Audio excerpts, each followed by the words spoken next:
Először is egy saját sztorival szeretném kezdeni, ugyanis 2019-ben, amikor még én is ugyanazokat a hibákat követtem el, amikről mesélek így a videókban, tehát 2019-ben én is majdnem megbíztam egy ilyen marketingügynökséget azzal, hogy posztoljon helyettem, vigye gyakorlatilag a Facebook oldalamat, hát amit szoktak ugye hirdetni.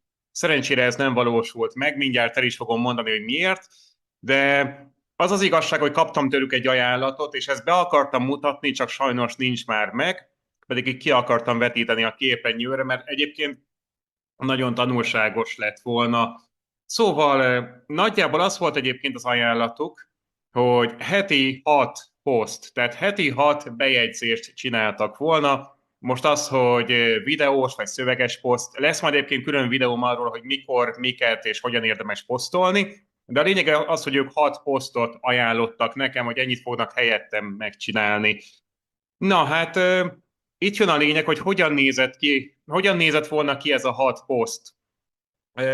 Erre konkrétan emlékszem, hogy az lett volna a koncepció, 3 szakmai poszt, én akkor ugye még személyedzőként dolgoztam, tehát 3 szakmai poszt, amit ők megírnak edzés témában, akkor 2 olyan poszt, amit én beküldök, és hogy az ügyfeleimmel csinálok valamit, és akkor majd ők azt kiteszik valami jó frappált szöveggel, és lett volna egy olyan poszt, ami ilyen vicceskedő, tehát egy humorposzt lett volna még, tehát valami mémet vagy ilyesmit kiraknak.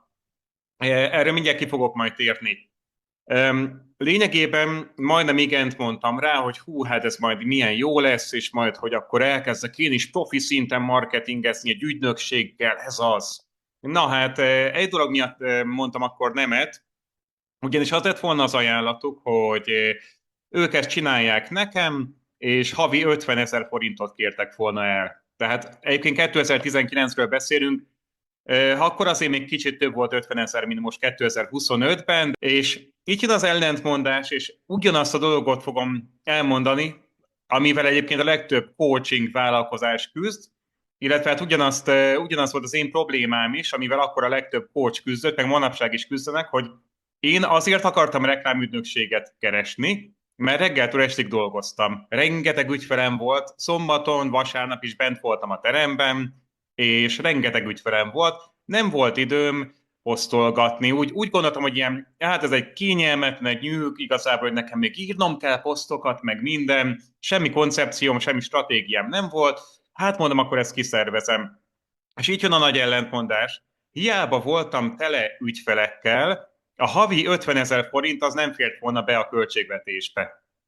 Tehát, és ezzel küzd egyébként nagyon sok coach, hogy teli vagytok ügyfelekkel, aztán mégse fér bele egy kisebb összeg, mert bármi bejön, már összeomlik az egész. Tehát ennyit arról, hogy sok ügyfél kell. Nem az ügyfelek száma, hanem a minősége lesz a megoldás.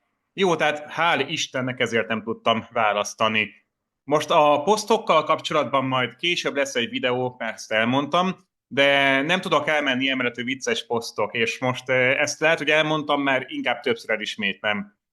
Tehát ezek az úgynevezett vicces posztok, amiket a coachok, meg vállalkozók előszeretettel osztanak meg, és nem csak a Facebook oldalakon, hanem a storyban, Facebook storyban is mennek, mert jaj, humorosnak kell lenni, mert az milyen jó. Egyébként a logikát értem, tehát elmondom, mi ennek a logikája, és valószínűleg rá fogsz ismerni, hogyha humoros dolgokat teszek ki, akkor majd szeretni fognak az emberek, sokan megosztják az én cuccaimat, és hogyha sokan megosztják, akkor majd sokan rátalálnak az én Facebook oldalamra, és az majd nekem milyen jó lesz, mert nagy számok törvénye, és akkor majd valami ki fog esni, hogyha már több 10-20 ezeren követnek. Elmondom, hogy miért óriási melléfogás az, hogy te folyamatosan vicces posztokat osztasz meg. Volt korábban, hogy követtem én is különböző edzőket, oldalakat, tehát ilyen coaching típusú vállalkozókat is bekövettem. Még mielőtt elkészítettem ezt a mostani videót, az egyik ilyen régi, meg az oldalára felmentem. Tipikus egy olyan vállalkozóról van szó, aki nagyon orba szájba nyomatta ezeket a vicces posztokat, mindenféle gyúrós mém, mindenféle jöttek az oldalára, és most kíváncsiságból megnéztem, hogy mi van vele. Nos, fölmentem az oldalára, és ha hiszed, ha nem, gyakorlatilag, mint a western filmekben, mikor ezt a kórót, vagy mint ördögszekeret görgeti a szél, tehát semmi, nincs már évek óta semmilyen poszt, Visszanéztem a legutóbbi posztja is, már lecsökkentette ilyen heti egyre, persze akkor is még a vicces mémeket nyomatta, mert azok kellenek, mert humoros, és semmi. Tehát két lehetőség van. Az illető felcsapott egy hivatalos vándorkomédiásnak, vagy pedig csődbe ment. És valamiért nekem az a gyanúm, hogy az utóbbi következett be. Volt egyébként még egy coach, konkrétan egy edző, aki odáig fajult, hogy tehát még egyszer mondom, saját vízjelet hozott létre. Tudjátok, olyan vízjel, mint mondjuk a Tibi atyának, meg egyéb ilyen humoroldalaknak van.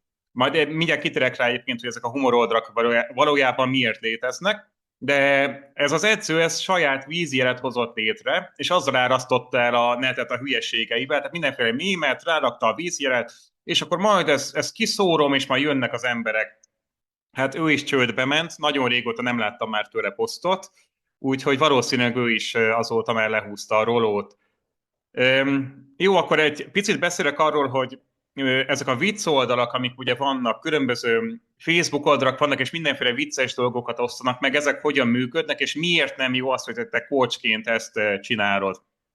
Ezek a vicc oldalak úgy működnek, hogy nem azért jönnek létre, mert ők felebaráti szeretetből imádják szórakoztatni a jó népet. Tehát nem csak azért, valaki hobbi szinten ilyen hülyeségeket gyárt, és teliszórja vele netet, mert hú, de vicces, és majd ez a hobbim. Tehát tipikus ilyen oldalak például, ami évekkel ezelőtt elindult, és én is követtem, mondjuk a Vágvölgyi Noémi, vagy a Coxos Károly, ugye ezek a tanulatlan emberek kommunikációjára épített viccek, amúgy tényleg zseniális. Na most ezek mögött általában egy úgynevezett merching típusú vállalkozás áll. A merching az azt jelenti, hogy termék van mögöttük, mégpedig olyan termék, ami ehhez a viccoldalhoz köthető. Az összes komolyabb viccoldal mögött egy merch van. A merchet pedig úgy kell elképzelni, hogy a viccoldal aranyköpéseit, jellegzetes motívumait rányomtatják bögrére, pólóra, a fene tudja mire, tollakra, mindegy, hátitáskára, és a lényeg az, hogy ezeket árulják, tehát van egy webshop, és ehhez köthető. Tehát ezek így tök jól működnek egyébként, legalábbis gondolom, hogy jól működnek, nem látok bele, mert nem csináltam még ilyet. Viszont, hogyha coachként te ugyanezt csinálod, az iszonyatosan kontraproduktív. Ugyanis, hogyha te elkezdesz ilyen vicces hülyeségeket megosztani az oldaladon, akkor egyszerűen az embereid, tehát a követőid, illetve a potenciális ügyfeleid nem fognak téged komolyan venni. Tehát így is vonzhatsz be ügyfeleket, de most egy pillanatra gondolkozz el azon, hogy milyen ügyfelet fogsz bevonzani. Azt, akinek van egy égető problémája, és megoldást keres egy hiteles szakember személyében, és képes akár 500 000 is kifizetni azért, hogy azt a problémát megold, vagy azt az ügyfelet vonzod majd be, aki ha-ha-ha, itt egy nagyon vicces edző, vagy coach, vagy nyelvoktató, hát befizetek hozzá egy pár alkalmat, hogy lássam, hogy tényleg olyan vicces-e, legfeljebb majd jól elszórakozunk. Hát elárulom, hogy az utóbbi verziót fogod bevonzani, és erre nyilván nem lehet egy kontrollált vállalkozást felépíteni. Úgyhogy ennyit ezekről a viccoldalakról. Na most a marketing ügynökséghez visszatérve, konkrétan ez volt az ajánlat, hogy nekem majd ilyen vicces posztokat fognak majd csinálni, amellett, hogy szakmai posztokat, meg hogy mutassuk meg, hogy miket csinálok az órákon. Mindkettő rossz egyébként. Mondom, hogy később kifejtem a másik kettőt, és hogy miért rossz. Most nagyon őszinte vagyok veled, hogyha én most át akarnám verni az embereket, akkor nem azt csinálnám, amit most csinálok, hanem létrehoznék én is egy marketing ügynökséget, és én ugyanezt csinálnám, hogy havidíjért cserébe posztolok helyetted. Biztos, hogy jól menne, tehát konkrétan engem már keresett meg ember, hogy kiszervezi nekem a marketinget, posztoljak helyette. Na most elmondom, hogy ezt hogyan építeném föl, csak hogy lásd, hogy emögött egyébként mi van. A szakmai posztokat megíratnám ChatGPT-vel, borzasztóan egyszerű lenne. Írnék egy témát, és akkor írjál róla egy cikket magyarul. Oké, megvan. Ugye videókat ki tudnék tenni, ha mondjuk edzőről lenne szó, kérnék tőle videókat, kiraknám. Na most azért nincs pofám ilyet csinálni, mert ez nem hoz ügyfeleket. És ettől vagyok egyébként kiakadva, hogy az összes coach azt akarja, hogy ő kiszervezi a marketinget, valaki csinálja meg helyette. Nem fogja senki megcsinálni. Tehát ez az egy, amit csinálhatnak, hogy kiszervezed, és csinálják helyette, csak ügyfeled nem lesz belőle. Mindjárt megmutatom, hogy miért nem. Most kivetítem a képernyőt. Jó, először is szeretném, hogyha valamit megértenél. Tehát itt két különböző dologról beszélünk. Az egyik az, hogy követők szerzése, a másik pedig az, hogy ügyfelek szerzése. A követő és az ügyfél között van egy óriási nagy különbség. Az ügyfél fog neked fizetni, a követő az nem fog neked fizetni, az csak beköveti az oldaladat. Na most, ha leszerződsz egy reklámügynökséggel, ezt nyugodtan egyébként megnézheted, keresgélhetsz a neten. Tehát a legtöbb reklámügynökség az nem azt fogja neked garantálni, hogy a kampányok során ügyfeleid lesznek, hanem az, hogy követőid lesznek. Mondjuk tegyük fel, azt mondja, hogy el fogjuk neked érni azt fél év alatt, hogy majd lesz 10 000 követője a Facebook oldalatnak. Ez egy reális cél, egyébként ilyesmiket szoktak, vagy azt, hogy felpörgetjük a te levelező listádat, aztán majd kommunikálunk helyetted levélben, vagy pedig az, hogy van egy Insta oldalat, elérjük azt, hogy nem tudom, sok ezer követőd legyen. Ez itt tök jó. Tehát behúzhatjuk, hogy a reklámügynökség az lényegében a követők szerzését fogja neked megígérni és garantálni, és te azért fizetsz a reklámügynökségnek, hogy a követő bázisodat építse. Ezzel viszont az a baj, hogy ahogy mondtam, nagyon nagy különbség van a követő és az ügyfél között. És az az igazság, hogy a reklámügynökség, hogyha ilyen posztokat csinál neked, mint amiket elmondtam, azzal a követőket fog ugyan szerezni, viszont ügyfeleket nem. Az ügyfelek ugye is teljesen más posztokból fognak jönni. Tehát, hogyha te folyamatosan a szakmádról beszélsz, vicceskedsz, humorizálsz, akkor igazából nagyon sok követőd lesz, főleg, hogyha humoros dolgokat osztasz meg, sok követőd lesz, az ügyfelek viszont azok nem erre fognak jönni, és nekem egyébként nagyon sok ügyfelem jött be úgy, amikor akár az edzősködést, akár bármi más csináltam. Nagyon sokszor volt az, hogy olyan ügyfél, olyan magas értékű, jól fizető ügyfelem lett, aki soha a büdös életbe egy posztomat sem lájkolta le, nem kommentelt, semmit nem írt, hanem egyszer csak megkeresett engem személyes üzenetben. És belőle lett a jól fizető, magas értékű ügyfél, akinek meg tudtam oldani egyébként a problémáját. Ellenben, amikor én tényleg azt csináltam, hogy úgy posztoltam, hogy elmondtam az előbb, mint egy reklámügynökség, hogy szakmai posztok, akkor a poénkodás, akkor bemutatom a napomat, meg posztolom azt, hogy mit tudom én, nyaralni vagyok, meg kajákat raktam ki, általában ezeket nyomatják egyébként így az edzők, akkor nagyon sok követőm lett valóban, és rengetegen egyébként volt egy csomó olyan, akit én úgy hívok, hogy az energiavámpírok.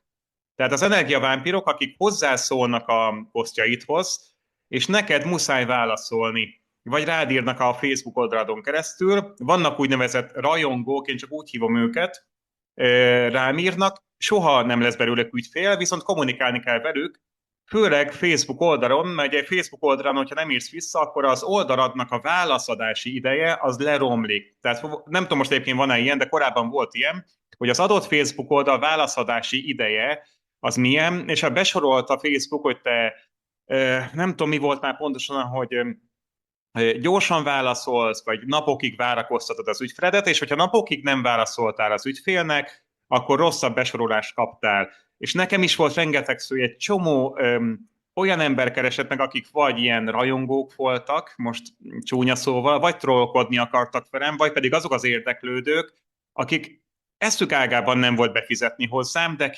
kérdezgettek, főleg szakmai posztok. Tehát amikor szakmailag írtam, akkor egy csomó olyan ember volt, akiket szintén érdekelt ez a dolog, ugye a szakma, és akkor elkezdtek tőlem kérdezgetni, és megpróbáltak ingyen tanácsokat kicsikarni belőlem. Tehát tényleg rengeteg ilyen volt. És ha nem válaszoltam nekik, akkor a Facebook oldalamat hátrébb sorolta a rendszer, kevesebb embernek mutatta meg a többi. Eleve rossz egyébként Facebook oldalon folytatni a kommunikációt, én se ott teszem, amit látjátok. Na, és van még egy olyan dolog, amit a reklámügynökségek szoktak ígérni, és az emberek pedig kapva kapnak rá, tehát a kócsok imádják. Egy szó, mindjárt ezt látni fogod, ez pedig az én márka építés. Na most fölteszek egy kérdést.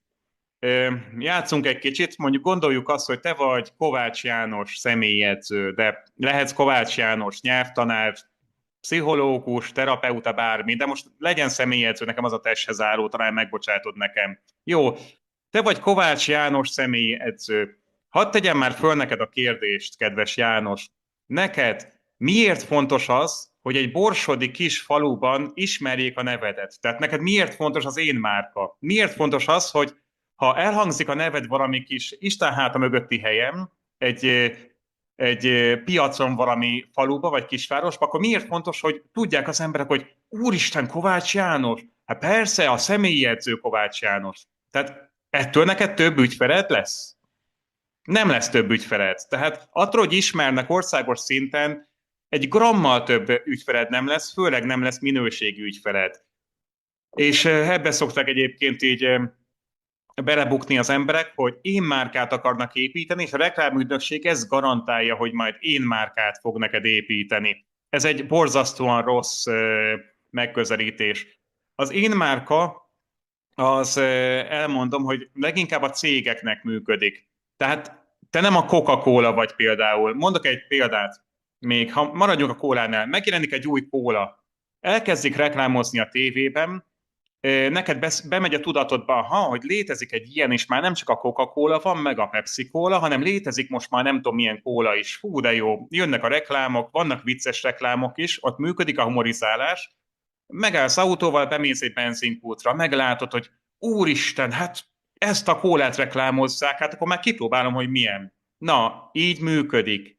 Tehát az én márka ebben az esetben működik, hogy van egy termék, te rendszeresen tudsz találkozni azzal a termékkel, csinálnak egy reklámot annak a terméknek, és mivel te rendszeresen tudsz találkozni azzal a termékkel, hát leveszed a polcról és kipróbálod.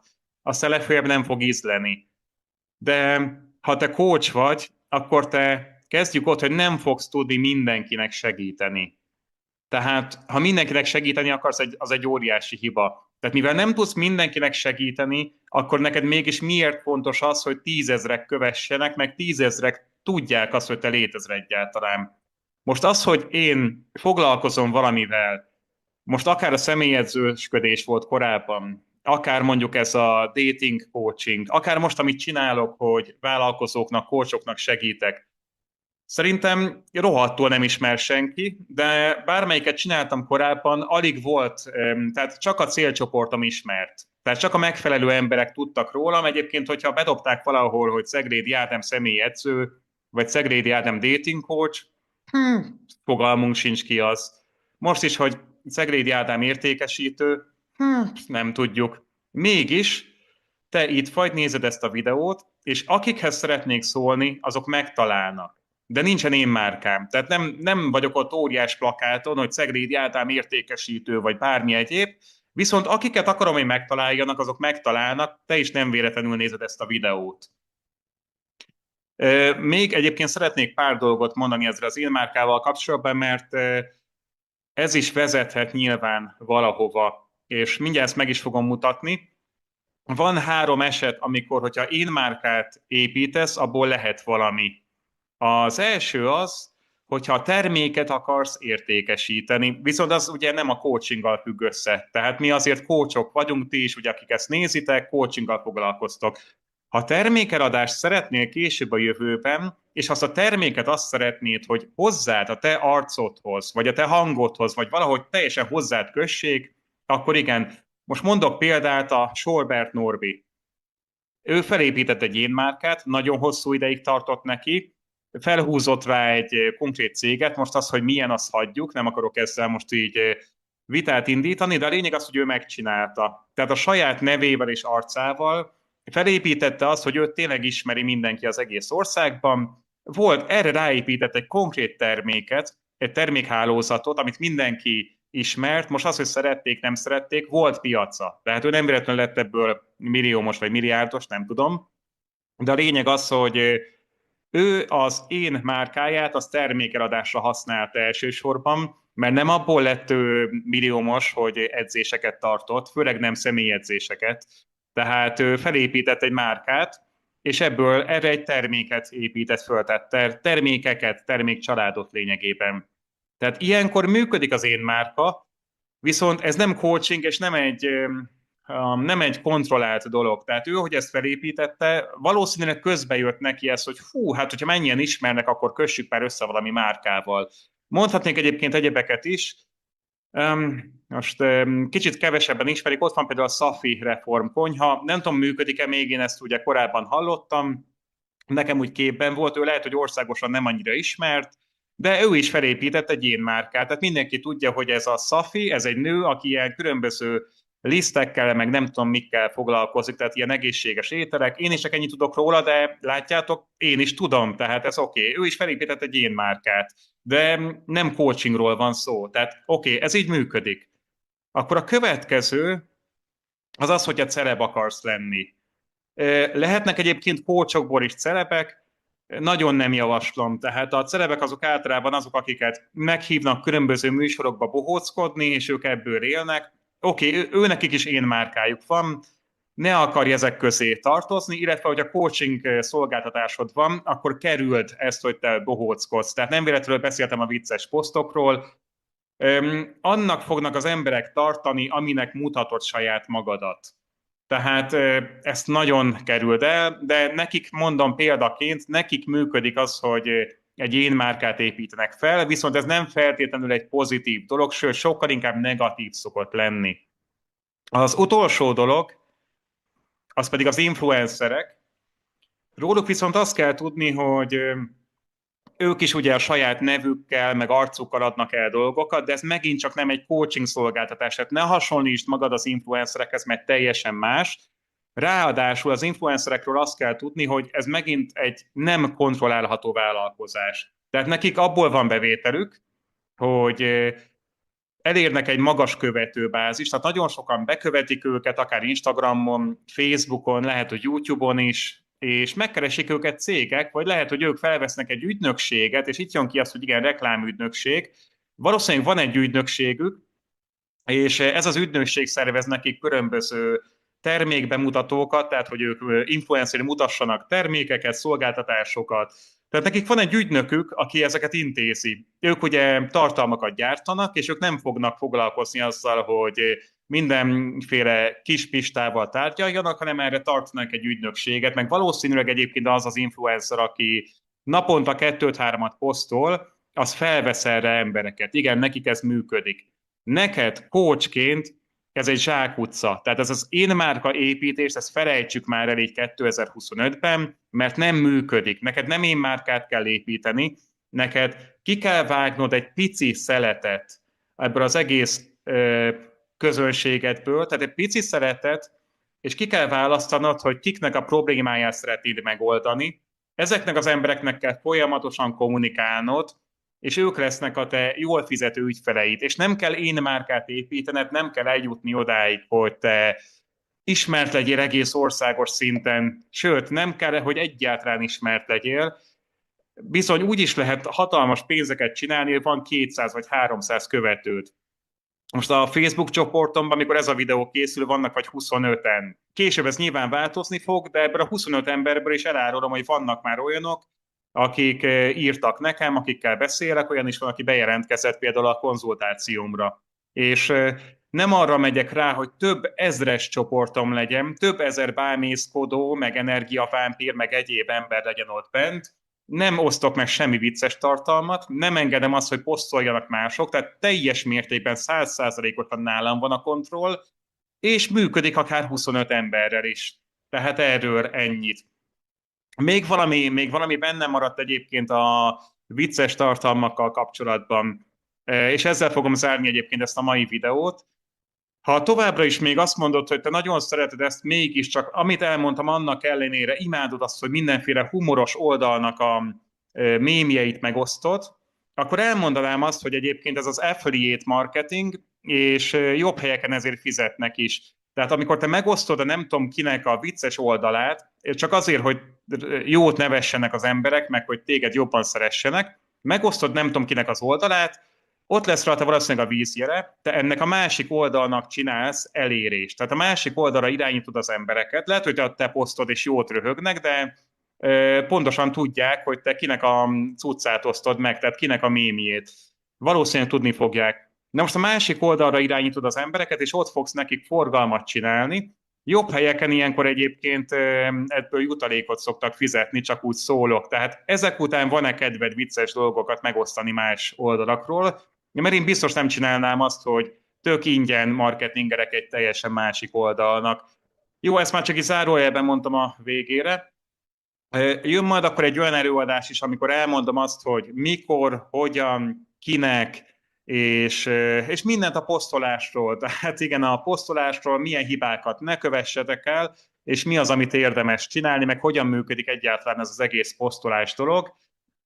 Egy dolgot még a végére, ezt talán már írtam, vagy mondtam is másik videóban, a pénzt mindig azzal fogod csinálni, hogy te vagy az, aki marketingez, te írod a posztokat, te edukálod az embereket, te beszélsz az emberekkel. Ha ezt kiszervezed, akkor pont az úgynevezett money maker-t, tehát a pénzcsináló dolgot adod ki a kezedből.